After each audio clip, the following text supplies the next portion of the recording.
hariya niko cyatugera hashikuye. Nyabuterere. Hano kuriko turira idi kabisa. Namusiraidi. Asha. Uko tuyiriye kabisa. Yarajyaguye. Ubasha kwinjira mu mazu ni nk'ugusoza. Ego. Asha. Byose twisanga turyamye mu mazi. Birababaje kandi birateye agahinda biriko birabera mu gisagara ca Bujumbura. Imvura hamwe n'iduga ry'ikiyaga Tanganyika ni ibintu bikomeye cyane kandi by'ibibazo bihanze abenegihugu. Imvura yarayiguye kuri w'icenda ukwezi kwa kane 2024 mu gisagara ca Bujumbura yatumye uruzi Muha rwuzura ruca rwirara mu mazu yo mu makaritsiye yarwegereye. Hari ayo masanamu muriko murabona yerekana uko byari byifashe muri karitsiye Kinindo West. Bujumbura rero urwo ruzi Muha rwataye inzira none rwihaye inkumbi kuri Kinindo West. Impangu zimwe zabomotse amazi yinjira mu mazu, imiduga ikaba yarengewe n'amazi n'amabarabara nayo ntahita. Ivyo rero ni vyatewe n'imvura yarayiragwa mu ijoro ryo kuri uyu wa kabiri rishira wa gatatu. Bamwe mu banyagisagara bakavuga ko amazi aturuka ku musozi mu misozi ya ruguru hariyo yatumye Muha yuzura hanyuma ruta inzira, ariko kandi n'uruzi Kanyosha narwo rwoba rwataye inzira amazi aja mu mazu y'abenegihugu.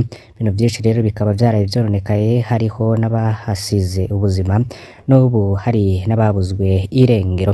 Mw'ijoro rero ryo kuri uyu wa 10 ryakereye kuri uyu wa 10 Ndamukiza 2024 imvura itari nke ikaba yaguye nyamara igenda yononye byinshi mu mazu atandukanye mu makaritsiye amwe agize gisagara n'intara bya Bujumbura. No muri komine Mutimbuzi karitsiye Kajaga uruzi Rusizi rwaruzuye gushikaho rutera mu mazu nkuko vyemezwa n'abenegihugu baganiriye n'amahadi atandukanye arimo Kazoza FM. Urwo ruzi rwoba rwabuza aho rushikira muri Tanganyika maze ruca rufata inzira rushaka gutyo rutera mu nzu zitandukanye. No muri karitsiye Buterere ngo baraye ntibuca inzu zose womengo zubatswe hagati mu kiyaga. Gusa twe twabonye ngo burakeye twomoke abivugwa na bamwe bene igihugu baba muri ako karere. Bamwe mbere bakaba babajwe no kuba bahimbarije umunsi mukuru wa Eid Mubarak mu mazi.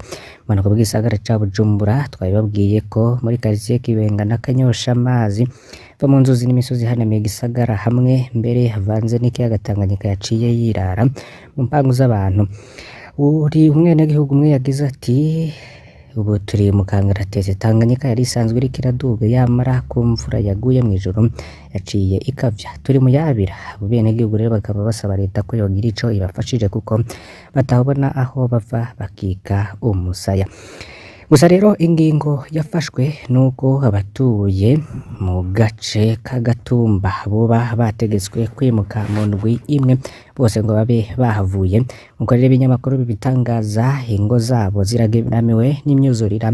Igihe rero bahawe kitarenga nuko hari indwi imwe gusa bakaba bavuye muri ako karere. Bahawe rero igihe ntarengwa n'abafise amazu yabo hamwe n'abapanga nkuko ikinyamakuru SOS Media Burundi kibitangaza. Iyo ngingo rero ikaba iratangarijwe mu nama y'abatuye mu gace k'Agatumba gaherereye mu ntara ya Bujumbura burengero bw'u Burundi. Aka gace rero kakaba karagiramiwe n'imyuzurira kuva muri 2021.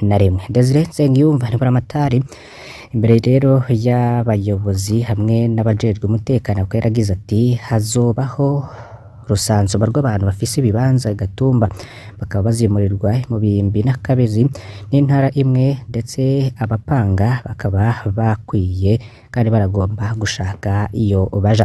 Yatangaje ko rero ico gikorwa coba kigendereye gushira mu bikorwa iyo ngingo kikazokorerwa muri ako gace guhera ku wa mbere w'indwi iza. Amazi y'ikiyaga Tanganyika hamwe n'uruzi Rusizi rutandukanye Burundi na Repubulika ya Demokarasi ya Kongo akaba bandanije kwiduga ndetse akaba hanabomora ni amazu menshi y'imiryango ibihumbi. Muri iki gihe rero c'imvura nyinshi, Professeur Bernard Sindayihebura akaba ari umuhinga mw'igenamigambi hamwe n'ibidukikije, akaba rero agabisha ko ivyangirika vyose bishobora kwiyongera ndetse n'igitigiri kikazamuka.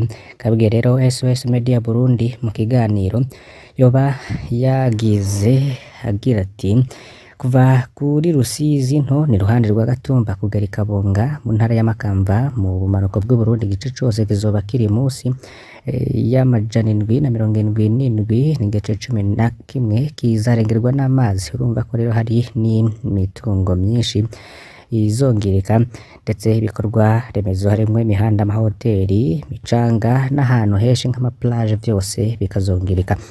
Uri Professeur Sindayihebura ngo buri bushikiranganje akaba atanga uburorero ku y'indero ko ikwiye kumenya amashure ashobora kurengerwa n'amazi kugira ngo abashe kwimurwa.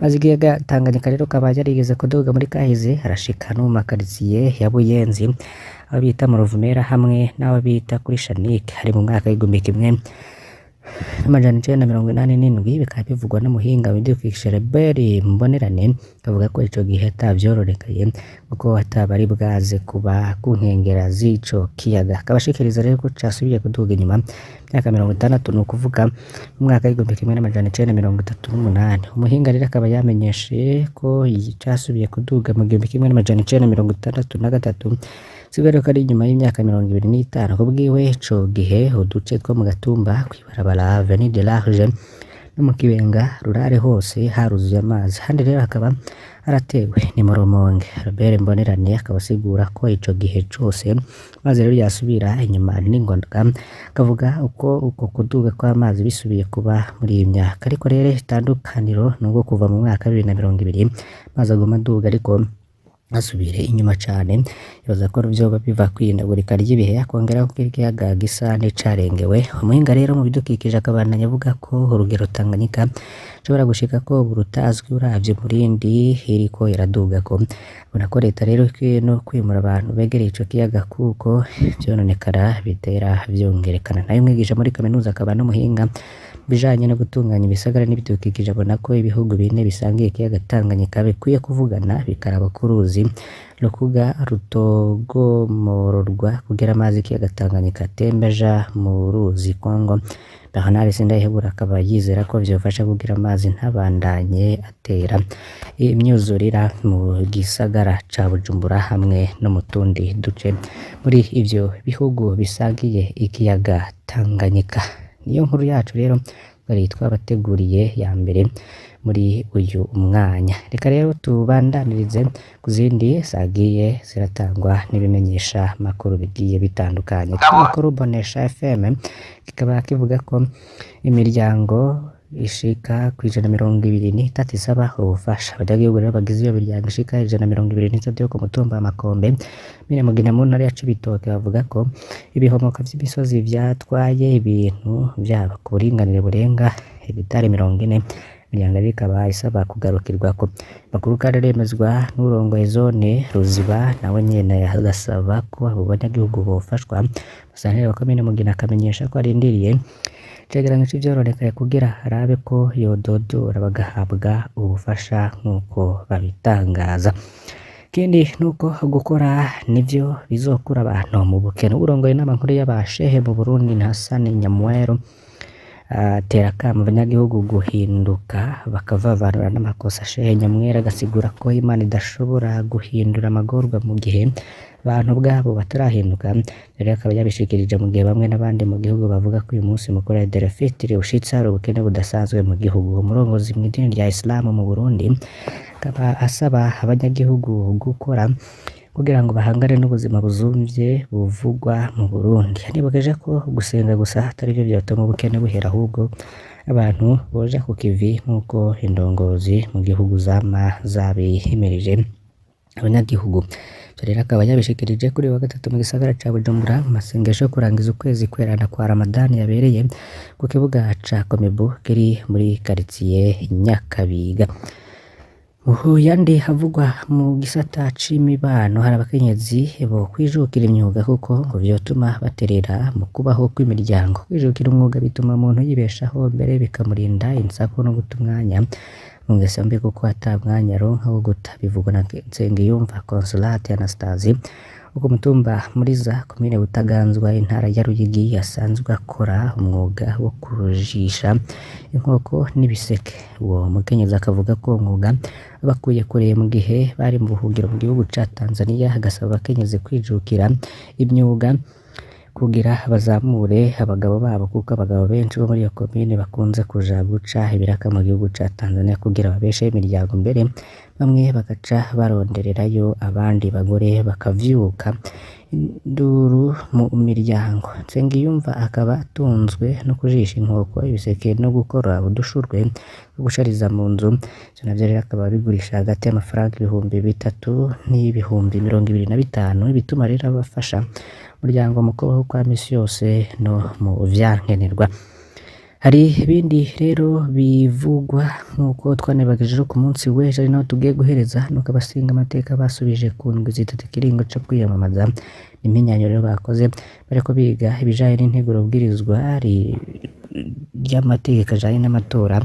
Iyo nteguro rero bavuga ko ikiringo co kwiyamamaza rirwe zibiri mu gihe zahora ari zitatu. Abashinga amateka bo bakabona ko indwi zibiri ari nke kuko naho intara zagabanutse kubera isubirwamo ry'ingena makomine, intara amazone n'imitumba bitunganijwe ikirere co kitahindutse. Umushikiranganje w'intware hagati mu gihugu we yishuye ko ico kiringo cashizwe ku ndwi zibiri kubera igikorwa co kwiyamamaza gitwara uburyo bwinshi, ariko nyuma yo guhanahana ivyumviro ikiringo rero caciye gisubizwa ku ndwi zitatu hakozwe iminyanyuro. Iyo nteguro rero ikazoca ibanza kwiga mu nama nkenguzamateka nyuma iterwe ku mukono n'umukuru w'igihugu.